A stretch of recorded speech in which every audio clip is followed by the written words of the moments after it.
Keluarkan semua cermin. Dia keluar dari situ. Saya dorong. Yang kuat yang melihara.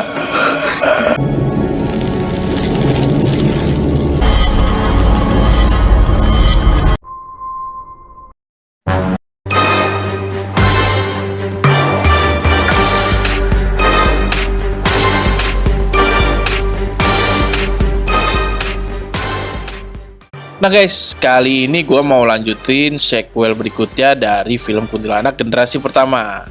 Jadi film sequel yang kedua ini tayang di tahun 2007 dengan pemeran utama yang masih sama dengan sequel pertamanya. Buat kalian yang belum nonton sequel pertamanya, gue saranin tonton dulu yang pertama biar nyambung sama sequel yang keduanya sekarang. Nah, seperti apa kelanjutannya? Langsung aja kita simak. This is Kuntilanak Gen 1 Part 2. Film dimulai dengan adanya 3 bocil yang memasuki bangunan kosong bekas kosan Samantha. 3 bocil yang udah putus surat takutnya malah main petak umpet di dalam bangunan itu. Saat temannya jaga dan mulai menghitung, bocil yang cewek dan bocil yang bongsor langsung lari mencari tempat sembunyi. Bocil bongsor sembunyi di ruangan terlarang dulunya dan ngumpet di bawah tempat tidur. Sedangkan bocil cewek sembunyi di lorong bangunan dan menemukan lampu senter. Saat hitungan selesai dan bocil yang jaga udah mulai mencari, tiba-tiba si bocil cewek bertemu sosok kuntilanak yang lalu berteriak dan berlari hingga terdengar bocil bongsor.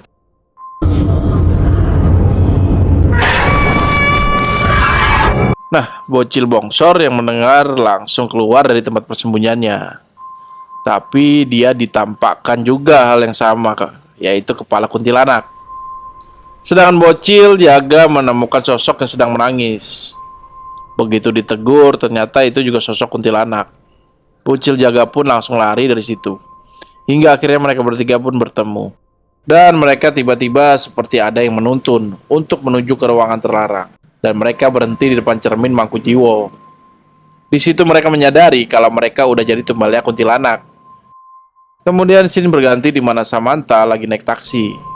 Ternyata sang supir taksi ingin merampok Samantha. Dek, bentar lagi kamu saya rampok. Saya nggak bakal macem-macem. Saya cuma butuh duit kamu. Hingga pada akhirnya Samantha dibawa ke suatu tempat oleh si supir taksi.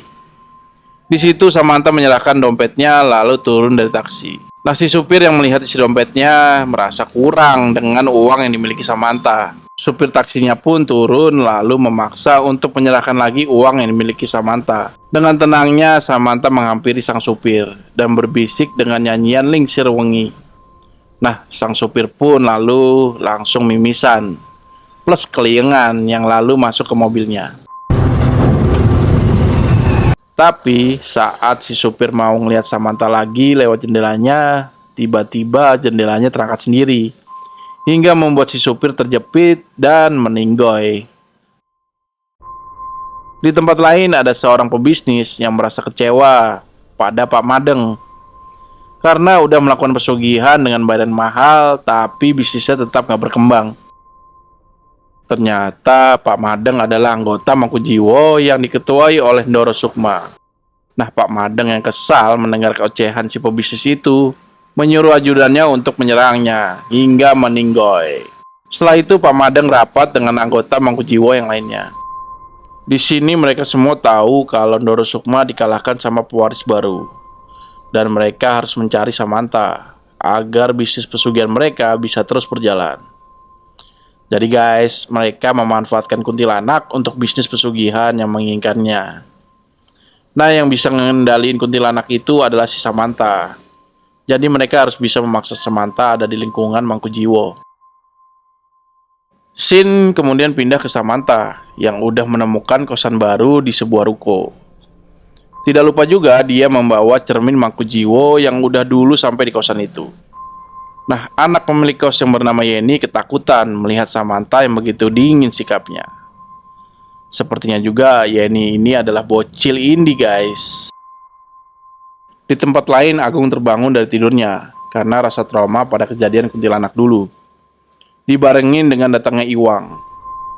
Di sini Iwang memberi wejangan kalau trauma harus dilawan, jangan malah sembunyi dari ketakutan. Dan di sini juga kita ketahui kalau Agung dan Samantha ternyata udah putus. Dan sebelum pergi, Iwang memberikan beberapa lembar informasi. Setelah di rumahnya, Iwang yang mencoba cari info lebih dalam, coba membacakan lirik Lengsir Wengi. Dan tiba-tiba ada telepon masuk.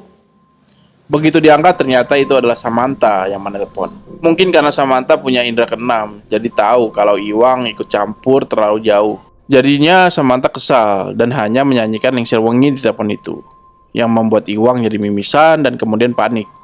Setelah telepon selesai, untuk menenangkan diri, Iwang memasak mie instan. Tapi saat masak, tiba-tiba Iwang ditampakkan kuntilanak. Karena kaget dan takut, tangan Iwang masuk ke panci rebusan. Lalu Iwang terjatuh dan meninggoy. Kemudian Samantha sehabis telepon Iwang, dia teringat sama Agung. Hingga dia tertidur.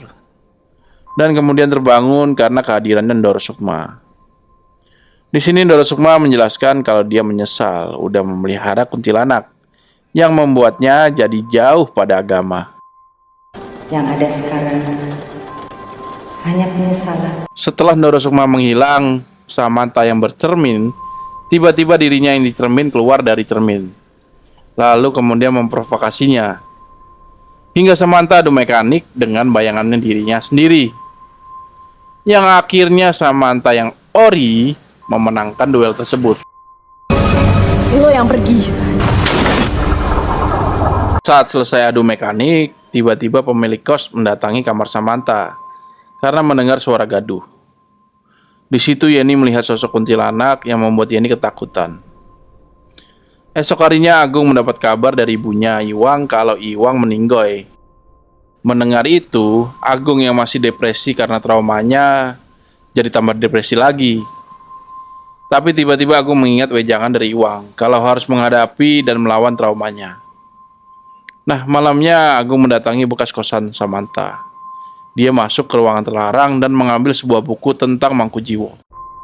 Dan saat ingin pergi, Agung melihat penampakan yang membuatnya langsung keluar dari tempat itu.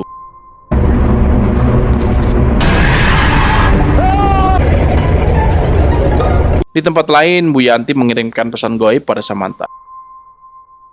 Samantha pun terbangun, lalu mengingat Bu Yanti. Esoknya Agung yang melihat lembaran info dari Iwang langsung teringat sama Samantha. Melalui info dari Iwang itu, Agung langsung bergegas mencari Samantha. Akhirnya Agung bisa menemukan Samantha, tapi Samantha menolak untuk bersama Agung lagi. Lalu pergi meninggalkan Agung. Agung pun mengikuti Samantha hingga di depan kosannya. Nah, Agung yang terus menunggu Samantha kali aja berubah pikiran. Tiba-tiba benar aja Samantha datang dan mereka nyambung lagi. Esoknya mereka mendatangi rumah Bu Yanti, dibarengi dengan munculnya anggota Mangkujiwo. Kembali ke Samantha yang menanyakan pada Bu Yanti kenapa sembunyi di tempat ini. Bu Yanti pun menjelaskan kalau dia menghindari anggota Mangkujiwo karena mereka sangat licik, menjadikan ilmu Mangkujiwo sebagai bisnis pesugihan. Bu Yanti juga ngasih tahu kalau mereka lagi nyari Samantha. Samantha pun mengakui kalau dia ingin kembali seperti manusia normal. Tapi Bu Yanti mengatakan nggak akan bisa, karena cermin-cermin Mangkujiwo udah banyak dipecahkan, yang mana kuntilanak-kuntilanak itu bisa semakin liar dan tak terkendali, hingga kuntilanak itu akan menguasai Samantha. Singkat waktu, anggota Mangkujiwo mencoba masuk ke rumah Bu Yanti. Samantha dan Agung pun bersembunyi. Di sini Bu Yanti yang mengorbankan dirinya. Tapi karena Samantha dan Agung harus keluar dari situ, Agung pun mencoba menyerang salah satu anggota. Melihat itu, Samantha pun menolong Agung. Dengan keadaan terdesak, Samantha pun tiba-tiba menyanyikan Lengsir Wengi, yang membuat 3 anggota tersebut mimisan dan diserang oleh kuntilanak hingga meninggoy. Setelah itu Samantha dan Agung meninggalkan tempat itu. Di tempat lain, ada 3 anggota Mangkujiwo mendatangi kosan Samantha.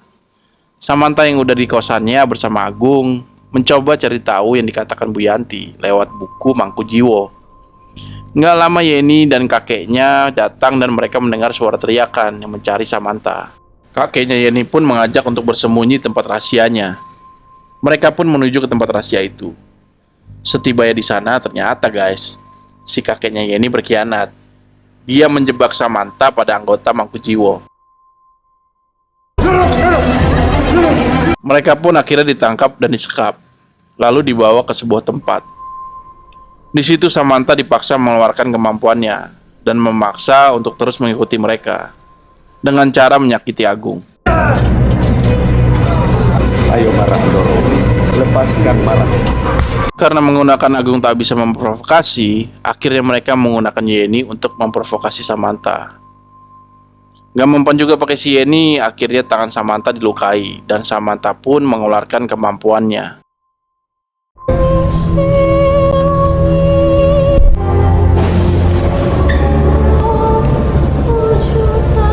Tapi bisa dicegah sama Agung, yang mana Agung jadi terluka dan meninggoy di pelukan Samantha.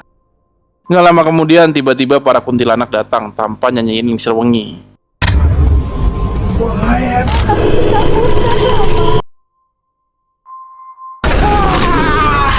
Lalu menyerang yang ada di ruangan itu, kecuali Samantha dan Yeni yang melarikan diri.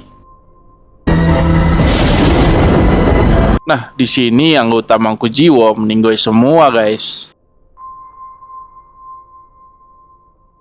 Lanjut ke scene Samantha dan Yeni yang berhasil melarikan diri. Tiba-tiba aja Yeni meninggalkan Samantha lalu menghilang. Gak lama kemudian Samantha bisa melihat kalau Yeni diculik kuntilanak. Samantha ingin menolongnya terjatuh dan begitu menoleh ke belakang, ternyata Samantha bertemu dengan ibunya. Lalu film pun selesai. Samantha, Ibu?